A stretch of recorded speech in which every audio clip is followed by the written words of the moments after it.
After that, I need to send message to Commissioner of Defense, Tukur Usman Gusau. He is the one of the send the aeroplane to come bush to bombing and bandit. This one is not good now.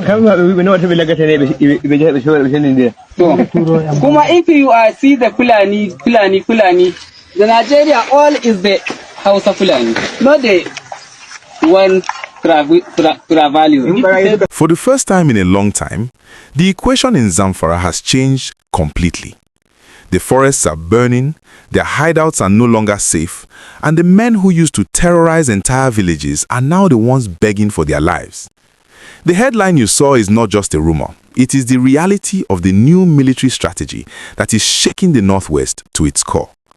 We are seeing a massive shift as intensified airstrikes by the Nigerian Air Force have pushed the bandits to the breaking point.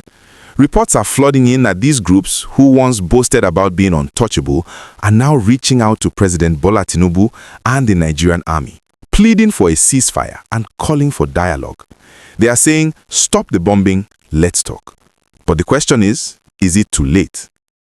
We have to look at exactly what triggered this sudden desperation. It is called Operation Fansan Yamma. Throughout late 2025, specifically in November and December, the military turned up the heat. We are not talking about the occasional patrol. We're talking about precision airstrikes that have decimated major camps in Tefe and Maru local government areas. Just this past November, the air component executed coordinated strikes that destroyed a major terrorist stronghold in Sauri camp. They didn't just scatter the bandits, they destroyed their logistics, their motorcycles, and their supplies. When you take away a bandit's motorcycle and his food, you take away his power. The result? Panic. We have seen viral videos and audio messages circulating where some of these bandit commanders are sounding very different from their usual arrogant selves. Instead of threats, we are hearing pleas. They are claiming that they are ready to lay down their arms if the government stops the aerial bombardment. They are asking for peaceful coexistence. It is almost ironic to hear men who made farmers abandon their lands now talking about the need for peace. But security experts are warning us not to be fooled. This cry for dialogue is likely not born out of genuine repentance, but out of survival. They are being suffocated by the military pressure, and they need breathing space to regroup. And speaking of key figures, we have to talk about the notorious Bello Turji. Just days ago, around mid-December 2025, Turji released a video that has everyone talking. He admitted that he had engaged in peace talks with the Zamfara state government in the past, but he was quick to deny allegations that he collected 30 million naira. He swore by Allah that he never received such money. But why is he speaking now? Why is he trying to clear his name and talk about peace initiatives? It is because the walls are closing in. The military has declared him and others wanted, and the airstrikes are getting closer to his doorstep. His cousin and key commander, Dambokolo, was reportedly neutralized earlier this year, leaving him vulnerable.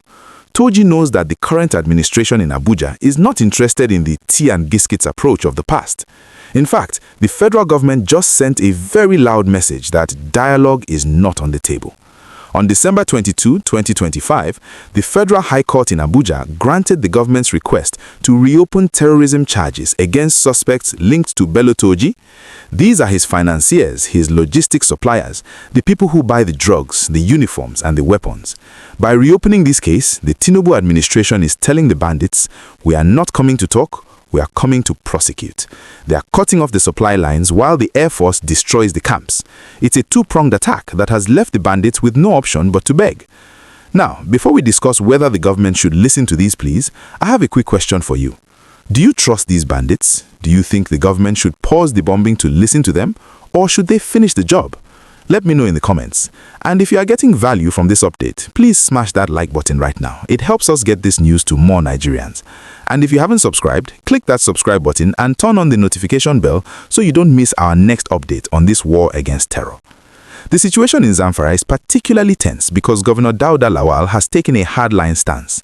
Unlike some previous administrations that engaged in amnesty deals, Governor Lawal has consistently said no negotiation. He believes that paying bandits or signing peace deals only funds their next attack, and he has been vindicated by the recent military successes. The fact that the bandits are begging shows that force is working. When they were comfortable, they kidnapped over 300 school children. Now that they are uncomfortable, they want to talk. It's also important to note that this isn't just about Turji. Other kingpins like Adoaleri have also been feeling the heat. In September 2025, there were reports of a dialogue meeting in Faskari where Aleri promised peace. But many Nigerians are tired of these promises. We have seen this cycle before.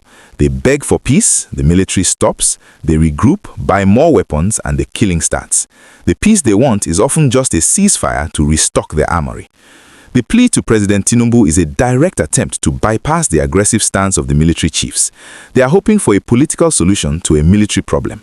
But President Tinubu has given the service chiefs a mandate to end insecurity, and the current intensity suggests that he is not calling them back. The jets are flying from dawn to dusk. The Super Tucanos are doing exactly what they were bought to do.